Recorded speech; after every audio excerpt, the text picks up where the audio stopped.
News 18 ಡಿಜಿಟಲ್ಗೆ ಸ್ವಾಗತ. ನಾನು ಶಿವರಾಮ ಸುಂಡಿ. ವಾಣಿಜ್ಯ ನಗರಿ ಹುಬ್ಬಳ್ಳಿಯಲ್ಲಿ ಒಂದಲ್ಲ ಒಂದು ಲವ್ ಜಿಹಾದ್ ಪ್ರಕರಣಗಳು ಬೆಳಕಿಗೆ ಬರ್ತಾ ಇದ್ದಾವೆ. ಒಂದೇ ವಾರದಲ್ಲಿ 3 ಲವ್ ಜಿಹಾದ್ ಪ್ರಕರಣಗಳ ಆರೋಪ ಕೇಳಿಬಂದಿದೆ. ಮೊದಲು ಸಮೀರ್ ಮುಲ್ಲಾ ಆಯಿತು, ಈಗ ಸಮೀರ್ ಬೂದಿಹಾಳ್ನ ಸರದಿ. ಇವನು ಸಹ ಏನು ಒಂದು ರೀತಿಯಲ್ಲಿ ಯುವತಿಯರಿಗೆ ಡ್ರಗ್ಸ್ ಕೊಟ್ಟು ಅವ್ರನ್ನ ಟ್ರ್ಯಾಪ್ ಮಾಡಿ ಲೈಂಗಿಕವಾಗಿ ದೌರ್ಜನ್ಯ ಬಳಸ್ಕೊಳ್ಳುವಂತಹ ಒಂದು ಆರೋಪ ಇವನ ಮೇಲೆ ಕೇಳಿಬಂದಿದೆ.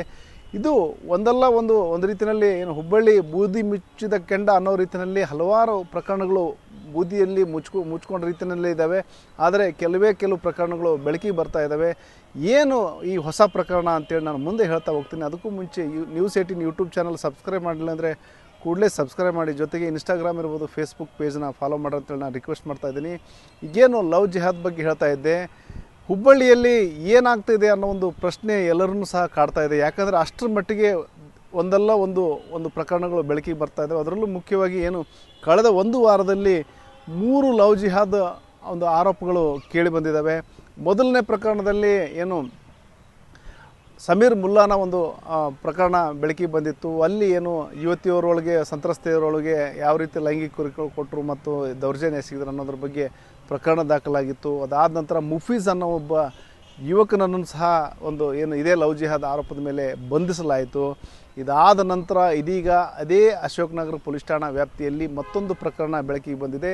ಇಲ್ಲಿ ಯುವಕನೋರ್ವನ ವಿರುದ್ಧ ಪೊಲೀಸರು ಪ್ರಕರಣ ದಾಖಲಿಸ್ಕೊಂಡಿದ್ದಾರೆ. ಅಂದರೆ ಇಲ್ಲಿ ಏನು ಹುಬ್ಬಳ್ಳಿಯ ನೃಪ್ತುಂಗ್ ಬೆಟ್ಟದಲ್ಲಿ ಯುವತಿಯ ಜೊತೆ ಯುವಕನೋರ್ವ ಕುಳಿತಂಥ ಸಂದರ್ಭದಲ್ಲಿ ಒಂದು ಹಿಂದೂ ಪರ ಸಂಘಟನೆಯವರು ಏನಲ್ಲಿ ಪರಿಶೀಲನೆ ಮಾಡೋಂಥ ಸಂದರ್ಭದಲ್ಲಿ ಆತನ ಮೊಬೈಲ್ ಪರಿಶೀಲನೆ ಮಾಡೋಂಥ ಸಂದರ್ಭದಲ್ಲಿ ಹಿಂದೂ ಯುವತಿಯರ ಜೊತೆ ಒಂದು ಲೈಂಗಿಕವಾಗಿ ಹಿಂದೂ ಯುವತಿಯರನ್ನ ದುರ್ಬಳಕೆ ಮಾಡ್ಕೊಂಡಿರ್ಬೋದು. ಮತ್ತು ಮುಖ್ಯವಾಗಿ ಅಂದರೆ ಅವನು ಒಂದು ಗಾಂಜಾ ವ್ಯಸನಿಯಾಗಿದ್ದ, ಡ್ರಗ್ಸ್ ಪೆಡ್ಲರ್ ಇದ್ದ ಅನ್ನೋ ಒಂದು ಆರೋಪ. ಯಾಕಂದರೆ ಗಾಂಜಾ ಸೇವನೆ ಮತ್ತು ಗಾಂಜಾ ಏನು ಯಾವ ರೀತಿ ಬಳಕೆ ಮಾಡ್ತಾರೆ ಅನ್ನೋದನ್ನು ವಿಡಿಯೋ ಮಾಡಿದಂತಹ ಆ ಯುವಕನನ್ನು ಪೊಲೀಸರಿಗೆ ವಶಕ್ಕೆ ಪಡೆದು ಪೊಲೀಸರಿಗೆ ಒಪ್ಪಿಸುವಂತಹ ಕೆಲಸಕ್ಕೆ ಮುಂದಾದಂಥ ಸಂದರ್ಭದಲ್ಲಿ ಅವನು ತಪ್ಪಿಸ್ಕೊಂಡು ಹೋಗಿದ್ದಾನೆ. ಏನು ಸಮೀರ್ ಬೂದಿಯಾಳ್ ಅನ್ನೋ ಯುವಕ ತಪ್ಪಿಸ್ಕೊಂಡು ಹೋಗಿದ್ದಾನೆ. ಆದರೆ ಧಾರವಾಡ ಮೂಲದ ಯುವತಿಯವರ ಜೊತೆ ಅವನು ಏಕಾಂತದಲ್ಲಿ ಏನು ನೃಪ್ತುಂಗ್ ಬೆಟ್ಟದಲ್ಲಿ ಕಾಲ ಕಳೀತಾ ಇದ್ದ. ಆ ಸಂದರ್ಭದಲ್ಲಿ ಇವರು ಅಟ್ಯಾಕ್ ಮಾಡಿ ಏನಂದರೆ ಅವನ ಮೊಬೈಲ್ನ ವಶಕ್ಕೆ ತೆಗೆದುಕೊಂಡಿರ್ತಾರೆ. ಅದೇ ಮೊಬೈಲ್ನ ಈಗ ಹಿಂದೂ ಪರ ಸಂಘಟನೆ ಮುಖಂಡರು ಪೊಲೀಸರು ವಶಕ್ಕೆ ಕೊಟ್ಟಿದ್ದಾರೆ. ಆ ಒಂದು ಮೊಬೈಲ್ನ ಪರಿಶೀಲನೆ ಮಾಡೋಂಥ ಸಂದರ್ಭದಲ್ಲಿ ಹಲವಾರು ಯುವತಿಯರ ಜೊತೆ ಅಸಭ್ಯವಾಗಿ ವರ್ತನೆ ಮಾಡಿರೋದಿರ್ಬೋದು ಮತ್ತು ಲೈಂಗಿಕವಾಗಿ ಒಂದಷ್ಟು ಯುವತಿಯರನ್ನ ಬಳಸ್ಕೊಂಡಿರೋದ್ರ ವಿಡಿಯೋಗಳು ಆ ಒಂದು ಮೊಬೈಲ್ನಲ್ಲಿ ಇದೆ. ಮತ್ತು ಇವನು ಮುಖ್ಯವಾಗಿ ಏನಂದರೆ ಮಾದಕ ವ್ಯಸನಿಯಾಗಿದ್ದ ಮತ್ತು ಬೇರೆಯವ್ರಿಗೂ ಸಹ ವಿಶೇಷವಾಗಿ ಯುವತಿಯರಿಗೆ ಮಾದಕ ವ್ಯಸನಿಗಳನ್ನಾಗಿ ಮಾಡಿ ಅವ್ರಿಗೂ ಗಾಂಜಾ ಇತ್ಯಾದಿಗಳನ್ನ ಕೊಟ್ಟು ಅವ್ರನ್ನ ಮಾದಕ ವ್ಯಸನಿಗಳಿಗೆ ಅಂದರೆ ಆ ಒಂದು ಬಲೆಗೆ ಬೀಳಿಸಿ ನಂತರ ಅವ್ರನ್ನ ದುರ್ಬಳಕೆ ಮಾಡ್ಕೊಳ್ತಾ ಇದ್ದ, ವಿಡಿಯೋ ಮಾಡಿಕೊಂಡು ಅದನ್ನು ಬ್ಲ್ಯಾಕ್ಮೇಲ್ ಮಾಡ್ತಾ ಇದ್ದ ಅನ್ನೋ ಒಂದು ಆರೋಪ ಕೇಳಿ ಬಂದಿದೆ. ಈ ನಿಟ್ಟಿನಲ್ಲಿ ಅಶೋಕ್ ನಗರ ಪೊಲೀಸ್ ಠಾಣೆಯಲ್ಲಿ ಪ್ರಕರಣ ದಾಖಲಾಗಿದೆ. ಅಂದರೆ ಈಗೇನು ಈ ಒಂದು ಘಟನೆ ಹಿನ್ನೆಲೆಯಲ್ಲಿ ಹಿಂದೂ ಪರ ಸಂಘಟನೆ ಮುಖಂಡರು ಅಶೋಕ್ ನಗರ ಪೊಲೀಸ್ ಠಾಣೆ ಬಳಿ ಪ್ರತಿಭಟನೆ ಮಾಡಿದರು. 2 ಗಂಟೆಗೂ ಹೆಚ್ಚು ಕಾಲ ಪ್ರತಿಭಟನೆ ಮಾಡಿ ಆ ಒಂದು ಯುವಕನನ್ನು ಕೂಡಲೇ ಬಂಧಿಸಬೇಕಂತ ಆಗ್ರಹಿಸಿದರು. ಮತ್ತು ಇದೊಂದು ವ್ಯವಸ್ಥಿತ ಜಾಲ ಇದೆ, ಇದನ್ನು ಭೇದಿಸುವಂಥ ಕೆಲಸ ಮಾಡಬೇಕು. ಒಂದು ವೇಳೆ ಕರ್ನಾಟಕ ಪೊಲೀಸರ ಕೈಲಿ ಆಗಲಿಲ್ಲ ಅಂದರೆ NIA ತನಿಖೆ ಒಪ್ಪಿಸ್ಬೇಕು. ಹಾಗೂ ಇದಾಗಿಲ್ಲ ಅಂದರೆ ನಾವೇ ಮನೆ ಹೊಕ್ಕು ಅವ್ರಿಗೆ ಬುದ್ಧಿ ಕಲಿಸುವಂಥ ಕೆಲಸ ಮಾಡ್ತೀವಿ ಅನ್ನೋ ಒಂದು ಎಚ್ಚರಿಕೆಯನ್ನು ಹಿಂದೂ ಪರ ಸಂಘಟನೆಗಳ ಮುಖಂಡರು ಕೊಟ್ಟಿದ್ದರು. ಇದಾದ ನಂತರ ಏನಂದರೆ ಹಿರಿಯ ಪೊಲೀಸ್ ಅಧಿಕಾರಿಗಳು ಸ್ಥಳಕ್ಕೆ ಬಂದು ಅವರ ಪ್ರತಿಭಟನಾಕಾರರ ಮನವೊಲಿಕೆ ಮಾಡಿದ ನಂತರ ಪ್ರತಿಭಟನೆ ವಾಪಸ್ ಪಡೆಯಲಾಗಿದೆ. ಮತ್ತು ಈಗೇನು ಸಮೀರ್ ಬೂದಿಹಾಳಿದ್ದಾನೆ, ಸಮೀರ್ ಬೂದಿಹಾಳ್ನ ವಿರುದ್ಧ ಈಗ FIR ದಾಖಲಾಗಿದೆ. ಅಂದರೆ NDPS ಮಾದಕ ವಸ್ತು ಸೇವನೆ ವಿಚಾರದಲ್ಲಿ ಪ್ರಕರಣ ದಾಖಲಿಸ್ಕೊಂಡಂಥ ಪೊಲೀಸರು ತನಿಖೆಯನ್ನು ಕೈಗೊಳ್ತಾ ಇದ್ದಾರೆ. ಸ್ವಯಂ ಪ್ರೇರಿತವಾಗಿ ಈ ಒಂದು ದೂರನ್ನು ದಾಖಲಿಸ್ಕೊಂಡಿದ್ದಾರೆ. ಮುಂದೆ ಯಾವ ರೀತಿ ಕೆಲವೊಂದು ಈಗೇನು ಹಿಂದೂ ಪರ ಸಂಘಟನೆ ಮುಖಂಡರು ಏನೆಲ್ಲ ಮೊಬೈಲ್ ಕೊಟ್ಟಿದ್ದಾರೆ, ಇದು ಮಾಡಿದ್ದಾರೆ, ಆ ವಿಷಯಗಳನ್ನ ಗಮನದಲ್ಲಿಟ್ಕೊಂಡು ಈಗ ಸದ್ಯ ಪ್ರಕರಣ ದಾಖಲಿಸ್ಕೊಂಡಿದ್ದೀವಿ. ಮುಂದೆ ತನಿಖೆ ಕೈಗೊಳ್ತೀವಿ ಮತ್ತು ಏನೆಲ್ಲ ಅಂಶಗಳು ಬೆಳಕಿಗೆ ಬರುತ್ತೆ ಅದನ್ನು ಸಹ FIRನಲ್ಲಿ ಇದು ಮಾಡ್ಕೊಳ್ತೀವಿ ಅನ್ನೋ ಒಂದು ಮಾತನ್ನು ಪೊಲೀಸ್ ಆಯುಕ್ತ N. ಶಶಿಕುಮಾರ್ ಅವರು ಹೇಳಿದ್ದಾರೆ. ಅಶೋಕ್ ನಗರ ಪೊಲೀಸ್ ಠಾಣೆಯಲ್ಲಿ ನಿನ್ನೆ ಕೆಲ ಹಿಂದೂ ಪರ ಸಂಘಟನೆಗಳು ಮತ್ತು ಅದರ ಮುಖಂಡರು ಒಂದು ಪ್ರತಿಭಟನೆಯನ್ನು ಮಾಡಿರ್ತಾರೆ ಮತ್ತು ಒಂದು ಮನವಿಯನ್ನು ಕೊಟ್ಟಿದ್ದಾರೆ. ಅದರಲ್ಲಿ ಒಬ್ಬ ವ್ಯಕ್ತಿ ಅವನ ಮೊಬೈಲಲ್ಲಿ ಇರುವಂಥ ಕೆಲವು ಅಂಶಗಳನ್ನು ಒಳಗೊಂಡಂತೆ ಫಿರ್ಯಾದನ್ನು ನೀಡಿದ್ದಾರೆ. ಫಿರ್ಯಾದಲ್ಲಿ ಆ ವಿಡಿಯೋ ಆಧಾರಿತ ಅಂಶಗಳ ಮೇಲೆ ಒಂದು ಪ್ರಕರಣವನ್ನು ದಾಖಲು ಮಾಡ್ಕೊಂಡಿದ್ದೀವಿ. ಇನ್ನು ಅದರಲ್ಲಿ ಯಾರು ಯಾವ ಹುಡುಗಿ ಜೊತೆ ಅವನಿಗೆ ವಿಶ್ವಾಸ ಇತ್ತು ಅಥವಾ ಯಾವ ಹುಡುಗಿಗೆ ಅವನು ಕಾಡಿಸ್ತಾ ಇದ್ದ ಅಂಥದ್ದು ಎಲ್ಲ ಮಾಹಿತಿಯನ್ನು ಕೊಟ್ಟಿದ್ದಾರೆ. ಅವ್ರುಗಳನ್ನು ಕೂಡ ಅಪ್ರೋಚ್ ಮಾಡಿ ಅವ್ರ ಕಡೆಯಿಂದ ಕೂಡ ಹೇಳಿಕೆ ಪಡ್ಕೊಳ್ಳಲಾಗುತ್ತೆ. ಈಗಾಗಲೇ ಪ್ರಕರಣ ಒಂದು ದಾಖಲು ಮಾಡ್ಕೊಳ್ತೀವಿ ಮತ್ತು ತನಿಖೆ ಮಾಡ್ತೀವಿ. ತನಿಖೆಯಲ್ಲಿ ಏನು ಅಂಶ ಬರುತ್ತೆ ಆ ಅಂಶಗಳನ್ನು ಒಳಗೊಂಡಂತೆ ನಾವು ಪ್ರಕರಣದ ತನಿಖೆಯನ್ನು ಮುಂದುವರಿಸ್ತೀವಿ. ಸರ್, ಅದರಲ್ಲಿ ಬರೀ ಗಾಂಜಾ ವಿಡಿಯೋಸು ಅವ್ರಿಗೆ ನೇರವಾಗಿ ಗಾಂಜಾ ಸಿಗ್ತಿತ್ತು ಅನ್ನೋದು ಗೊತ್ತಾಗ್ತಾ ಇದೆ ಸರ್ ವಿಡಿಯೋಗಳನ್ನು ನೋಡಿದ್ರೆ. ಆ ಬಗ್ಗೆ ಏನಾದರೂ ಸಾಕಷ್ಟು ವಿಡಿಯೋಗಳಿದ್ದಾವೆ ಮತ್ತು ಸಾಕಷ್ಟು ಫೋಟೋಗ್ರಾಫ್ಸ್ ಇದೆ. ಅದರಲ್ಲಿ ಒಂದು ಮಾದಕ ವಸ್ತುಗಳನ್ನು ಅಂದರೆ ಗಾಂಜಾ ಉಪಯೋಗ ಮಾಡ್ತಿದ್ದು ಕೆಲವು ಗೋವಾ ಮೂಲದ ಹೋಟೆಲ್ಗಳಲ್ಲಿ ಕೂತಿರುವಂಥದ್ದು ಎಲ್ಲ ಕಂಡುಬರುತ್ತೆ ಅನ್ನೋಂಥದ್ದು ಹೇಳಿದ್ದಾರೆ. ಅದ್ರ ಜೊತೆಗೆ ಇನ್ನೂ ಬೇರೆ ಬೇರೆ ವಿಷಯಗಳು ಕೂಡ ಅವರು ಕೊಟ್ಟಿರುವಂಥ ಕೆಲವು ವಿಡಿಯೋಗಳಲ್ಲಿ ಮತ್ತು ಫೋಟೋಗ್ರಾಫ್ಸಲ್ಲಿದೆ. ಅದೆಲ್ಲ ಸಮಗ್ರ ತನಿಖೆನ ಡ್ರಗ್ ಪೆಡ್ಲರ್ ಆಗಿತ್ತು ಅದಿನ್ನೂ ಅಸರ್ಟೈನ್ ಮಾಡಬೇಕು. ಆರೋಪಿ ಸಿಕ್ಕ ಮೇಲೆ ಫೋಟೋ ವೀಡಿಯೋಗಳಲ್ಲಂತೂ ಕೆಲವು ಗಾಂಜಾ ರಿಲೇಟೆಡ್ ಐಟಮ್ಸ್ನ ಒಂದು ಗೋವಾ ಮೂಲದ ಒಂದು ಹೋಟೆಲಲ್ಲಿ ಇಟ್ಕೊಂಡಿರುವಂಥದ್ದು ಡಿಸ್ಪ್ಲೇ ಮಾಡಿರುವಂಥದ್ದು ಕಾಣುತ್ತೆ.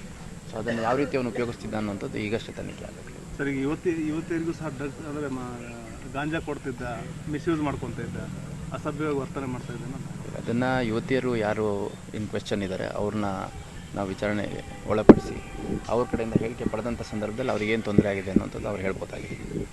ಒಟ್ಟಾರೆ ಏನು ಹಿಂದೆ ಒಂದು ಸಮೀರ್ ಕತೆ ಆಯಿತು, ಈಗ ಹೊಸ ಸಮೀರ್ನ ಕತೆ, ಸಮೀರ್ ಬೂದಿಹಾಳ್ನ ಕತೆ ಆರಂಭಗೊಂಡಿದೆ.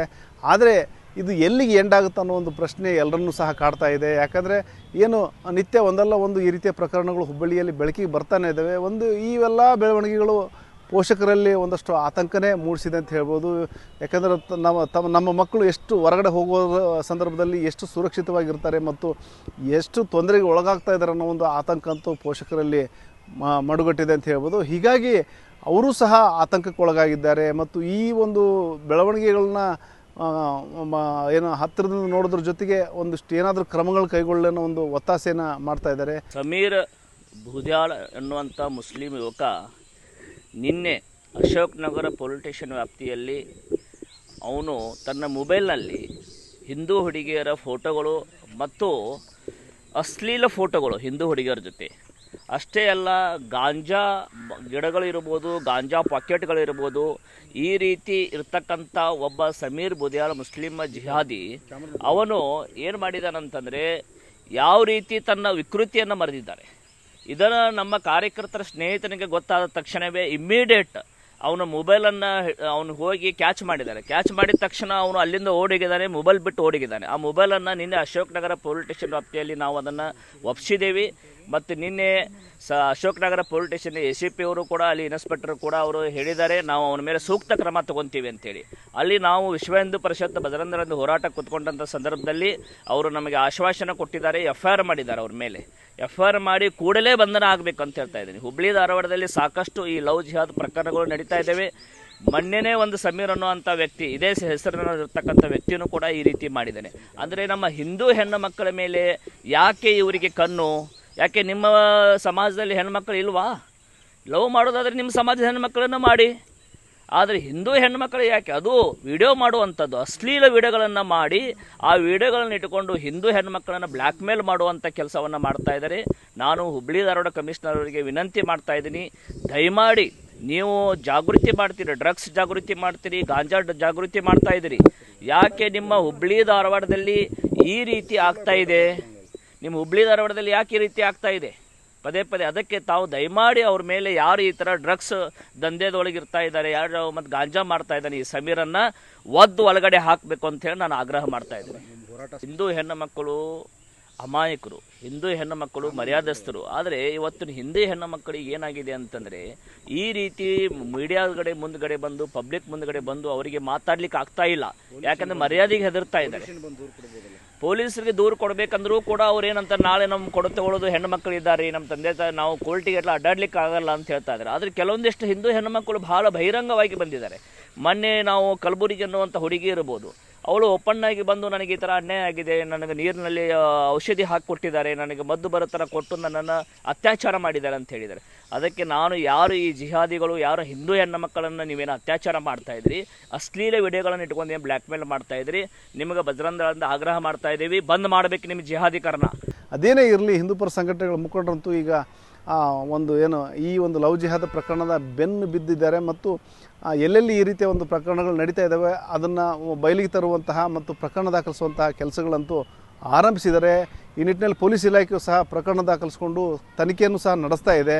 ಬಟ್ ಈ ಒಂದು ಲವ್ ಜಿಹಾದ್ ಅಂತ ಏನು ಆರೋಪ ಮಾಡ್ತಾ ಇದ್ದಾರೆ, ಇದು ಸದ್ಯಕ್ಕೆ ಮುಗಿಯೋ ಕತೆ ಅಲ್ಲ ಅಂತ ಸದ್ಯದ ಒಂದು ಬೆಳವಣಿಗೆಗಳು ನೋಡಿದಾಗ ಅನಿಸ್ತಾ ಇದೆ. ಶಿವರಾಮ್ ಮಸುಂಡಿ, ನ್ಯೂಸ್ 18 ಹುಬ್ಬಳ್ಳಿ. ನಿರ್ಭೀತ, ನಿಷ್ಪಕ್ಷಪಾತ, ವಿಶ್ವಾಸಾರ್ಹ ಸುದ್ದಿಗಳಿಗೆ ಮತ್ತೊಂದು ಹೆಸರಾಗಿರುವ ನ್ಯೂಸ್ 18 ಕನ್ನಡ ಈಗ ಆಪ್ನಲ್ಲೂ ಲಭ್ಯವಿದೆ. ದಯವಿಟ್ಟು ಇಲ್ಲಿರುವ QR ಕೋಡ್ ಸ್ಕ್ಯಾನ್ ಮಾಡಿಕೊಂಡು ಆಪ್ ಡೌನ್ಲೋಡ್ ಮಾಡೋದಕ್ಕೆ ಮರಿಬೇಡಿ. ನಿಮ್ಮ ಬೆಂಬಲ ಹೀಗೆ ಸದಾ ನಮ್ಮೊಂದಿಗಿರಲಿ. ಧನ್ಯವಾದ.